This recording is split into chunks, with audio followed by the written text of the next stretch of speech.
दोस्तों, बढ़ती साइंस के साथ हम इंसानों ने भी बहुत तरक्की की है और हम अंतरिक्ष तक पहुंच भी गए हैं। अब तक सैकड़ों लोग अंतरिक्ष की यात्रा कर चुके हैं, लेकिन कुछ ऐसे बदकिस्मत लोग भी हैं जिन्होंने अपनी इस यात्रा के दौरान अपनी जान गंवा दी।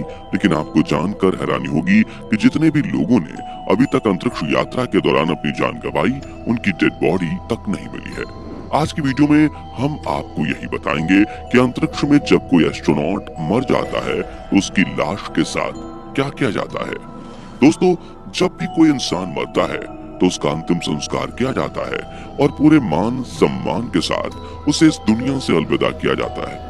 लेकिन जब कोई अंतरिक्ष यात्री अपनी यात्रा के दौरान दम तोड़ता है तो मान सम्मान तो छोड़िए, उसकी लाश तक को देखना नसीब नहीं होता है। अब तक 18 लोग ऐसे रहे हैं जिन्होंने अपनी आखिरी सांस अंतरिक्ष में ली है और उस भयानक मौत का एहसास किया जिसकी हम और आप कभी कल्पना भी नहीं कर सकते। फिल्मों में तो आप लोगों ने अंतरिक्ष यात्रियों को स्पेस मिशन के दौरान मरते हुए देखा होगा, जिसे देखकर आपको भी थोड़ा बहुत दुख होता होगा। लेकिन फिल्मों में दिखाई गई हर बात सच नहीं होती। असली सच तो आज आप इस वीडियो में जानेंगे, जिस सच को बताने से वैज्ञानिक भी डरते हैं। दोस्तों, अगर कोई अंतरिक्ष यात्री अपने स्पेसशिप या फिर स्पेस स्टेशन से अलग होकर वहां भटक जाता है तो उसे साक्षात भगवान भी नहीं बचा सकते। सबसे पहली चीज तो हम इंसान बिना स्पेस सूट के अंतरिक्ष में जा ही नहीं सकते, क्योंकि बिना स्पेस सूट के अंतरिक्ष में इंसान 15 सेकंड से भी ज्यादा जिंदा ही नहीं रह सकता।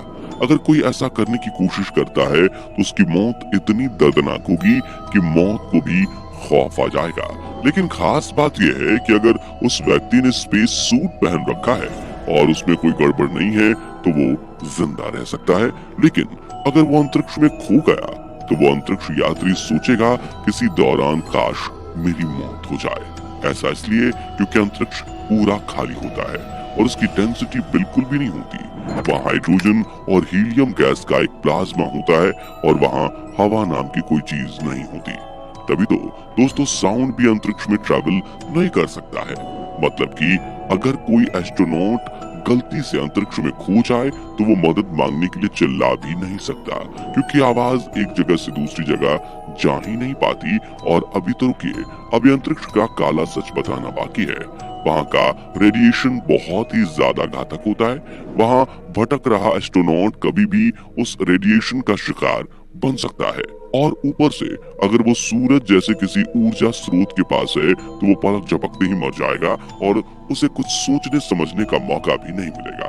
लेकिन अगर एस्ट्रोनॉट किसी दूसरे ग्रह या किसी ऑब्जेक्ट की परछाई पर है और उस पर रेडिएशन डायरेक्ट नहीं पड़ रही, तब भी बचने का कोई चांस नहीं है, क्योंकि ऐसे में एस्ट्रोनॉट भयानक ठंड का शिकार हो सकता है। और अंतरिक्ष में घूमने वाले उल्का पिंड के बारे में तो क्या ही कहना, जो अगर अंतरिक्ष में भटकते वक्त आपसे गलती से टकरा जाए तो बहुत ही भयानक दुर्घटना हो सकती है, क्योंकि अंतरिक्ष में होने वाला एक्सीडेंट आपके स्पेस सूट को डैमेज कर देगा और बिना स्पेस सूट के चंद सेकंड्स की जिंदगी भी बहुत है। मतलब अंतरिक्ष में भटक जाना या फिर स्पेस सूट का डैमेज हो जाना मौत को सीधा न्योता देता है। दोस्तों, अंतरिक्ष वो जगह है जहां आप कभी सुरक्षित महसूस कर ही नहीं सकते। आज नहीं तो कल वहां मौत होनी बिल्कुल तय ही है।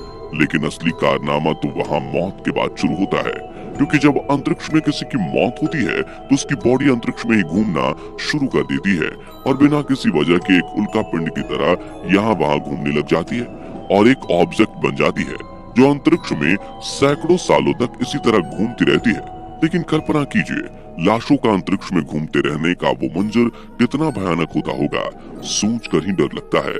पर अच्छा, चलिए मान लेते हैं कि किसी दुर्घटना की वजह से नहीं बल्कि प्राकृतिक कारण से अंतरिक्ष में किसी एस्ट्रोनॉट की मौत हो जाती है, तो उसके शरीर के साथ क्या किया जा सकता है?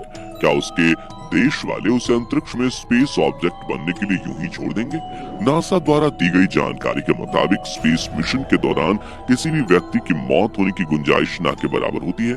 मिशन में भेजने से पहले एस्ट्रोनॉट को लगभग हर परिस्थिति के लिए तैयार किया जाता है। लेकिन दोस्तों, भविष्य में कब क्या हो जाए इसका कोई भरोसा नहीं है। आने वाला समय तो साइंटिस्ट के लिए और भी ज्यादा चुनौतीपूर्ण होने वाला है, क्योंकि आने वाले समय में हमारे अनंत ब्रह्मांड में कई ऐसे रहस्य देखने को मिल सकते हैं जो वैज्ञानिकों के होश उड़ा सकते हैं। क्योंकि अभी तो सिर्फ इंसानों ने चांद पर कदम रखा है। भविष्य में जब इंसान मंगल ग्रह की ओर बढ़ेगा और अनंत अंतरिक्ष में और भी लंबा सफर तय करेगा, तो एक ग्रह से दूसरे ग्रह के बीच की ये यात्राएं कई महीनों चलेंगी। और जब यात्राएं इतनी लंबी होंगी तो दुर्घटनाएं भी देखने को मिलेंगी। अब इस सिचुएशन में अगर कोई व्यक्ति प्राकृतिक कारणों से मर जाता है तो उसके साथ ये भयानक अंतरिक्ष जो सलूक करेगा वो सुनकर आपके रोंगटे खड़े हो जाएंगे। अगर हम आज की बात करें तो आज इंटरनेशनल स्पेस स्टेशन में कोई व्यक्ति अगर मर जाता है तो उसकी डेड बॉडी के साथ क्या होगा, इसे लेकर कुछ भी स्पष्ट रूप से नहीं कहा गया है।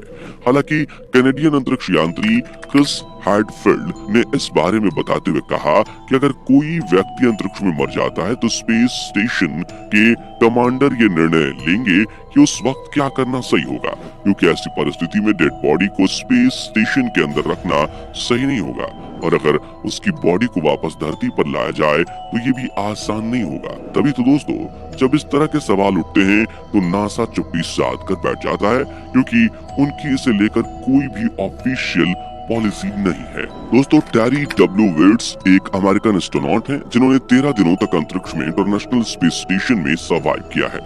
जब उनसे सेम यही सवाल किया गया कि इंटरनेशनल स्पेस स्टेशन पर मरने वाले लोगों का नासा क्या करती है, तो ट्रैविटर्स ने जवाब देते हुए बताया कि उन्हें स्पेस स्टेशन पर दूसरे लोगों को किस तरह से बचाना है इसकी तो पूरी ट्रेनिंग दी जाती है, लेकिन अगर कोई मर जाता है तो उसके साथ क्या करना है ये नहीं बताया जाता। अब ट्रैविटर्स की बात से तो साफ है कि नासा ने कभी इस बात पर ध्यान ही नहीं दिया कि अगर वहाँ पर कोई मर जाए तो उसके साथ क्या होना चाहिए। अभी तक तो फिर भी सब सुरक्षित चल रहा था, लेकिन आने वाला समय और ज्यादा आधुनिक होने वाला है, जहाँ पर हम इंसान अंतरिक्ष में और आगे बढ़ेंगे और लंबी लंबी यात्राएं करेंगे और इस दौरान दुर्घटनाएं होने की जो संभावनाएं हैं वो बढ़ जाएंगी। ऐसे में केवल नासा ही नहीं, दुनिया भर के सभी वैज्ञानिकों को ये पता होना चाहिए कि अगर अंतरिक्ष में कोई मरता है तो उसके साथ क्या होगा। इस कड़वे सच पर नासा अभी तक चुप्पी साधे बैठा है, लेकिन कुछ जानकार लोगों ने इसकी 3 संभावनाएं बताई हैं। सबसे पहली चीज तो यही है कि मरे हुए व्यक्ति की डेड बॉडी को सम्मान पूर्वक वापस लाया जाए और उसे परिवार वालों के हाथों सौंप दिया जाए, लेकिन ये काम बिल्कुल भी आसान नहीं होगा। इसमें काफी लंबा समय लग जाएगा और डेड बॉडी को इतने लंबे समय तक सही सलामत रखना बहुत ही मुश्किल हो जाएगा, क्योंकि मरने के कुछ ही समय बाद डेड बॉडी सड़ना शुरू कर देती है और तब तक उसे सुरक्षित रख पाना बहुत ही मुश्किल हो जाता है। दूसरी संभावना ये भी हो सकती है कि अंतरिक्ष में ही उस बॉडी का अंतिम संस्कार कर दिया जाए। जी हाँ, सही सुना आपने, अंतरिक्ष में ही अंतिम संस्कार। लेकिन दोस्तों, ये अंतिम संस्कार किसी धर्म की प्रथा जैसा नहीं होगा, बल्कि बहुत ही अजीब होगा। साल 2005 में एक स्वीडिश कंपनी रोमासिया द्वारा की गई एक स्टडी में एक ऐसे सिस्टम की कल्पना करी गई है जो कि किसी एस्ट्रोनॉट की बॉडी को फ्रीजर ड्राइव कर देगा और फिर बाद में उस जमी हुई लाश को बर्फ के लाखों टुकड़े में बदल देगा। इस तरह का अंतिम संस्कार वाकई में बहुत ही अजीब होगा। अब जाहिर सी बात है कि जब भविष्य में स्पेस स्ट्रगल के दौरान लोग मरेंगे तो अंतिम संस्कार करने वाले ये साइंटिफिक ढंग शायद कुछ हद तक लोगों को ठीक लगे। अब अगर हम अंतिम और तीसरे तरीके की बात करें तो ये सबसे ज्यादा अजीब है, जहां हम किसी दूसरे ग्रह पर जाकर किसी डेड बॉडी का अंतिम संस्कार करेंगे। लेकिन दोस्तों, यहाँ पर डेड बॉडी को जलाकर उसका अंतिम संस्कार करना मुमकिन ही नहीं हो पाएगा, क्योंकि शरीर को जलाने के लिए ऑक्सीजन की जरूरत होगी और हर ग्रह पर ऑक्सीजन नहीं है। हमारे पड़ोसी ग्रह मंगल पर तो ऑक्सीजन की और भी ज्यादा किल्लत है, इसलिए हो सकता है कि उसी ग्रह पर डेड बॉडी को दफन कर दिया जाए। सुनने में ये भले ही किसी सपने की तरह लग रहा हो, क्योंकि अभी तक तो हम दूसरे ग्रह पर पहुंचे भी नहीं हैं और वहां पर डेड बॉडी को दफनाने की बात सोच रहे हैं, लेकिन भविष्य में ये सब कुछ होगा। हम इंसान सबसे पहला कब्जा मंगल ग्रह पर करने की सोच रहे हैं और वहां पर कॉलोनी बसाने का इरादा कर रहे हैं। और अगर इस दौरान एस्ट्रोनॉट वगैरह की मौत हो जाती है तो उसी ग्रह पर उसे दफनाया जा सकता है। इन तीनों तरीकों से इंसान को अंतरिक्ष में किसी ऑब्जेक्ट की तरह इधर उधर भटकना नहीं पड़ेगा, बल्कि तरीके से उसकी अंतिम विदाई कर दी जाएगी, क्योंकि आने वाले समय में यह तकनीक ही है जो इंसान को कहीं भी पहुंचा सकती है। तो दोस्तों, ये है आज की हमारी पेशकश। आपको कैसी लगी नीचे कमेंट करके जरूर बताएं। जाने से पहले वीडियो को लाइक शेयर जरूर करें और ऐसी और वीडियोस के लिए इस चैनल को सब्सक्राइब करके बेल नोटिफिकेशन को भी जरूर ऑन कर लें। धन्यवाद।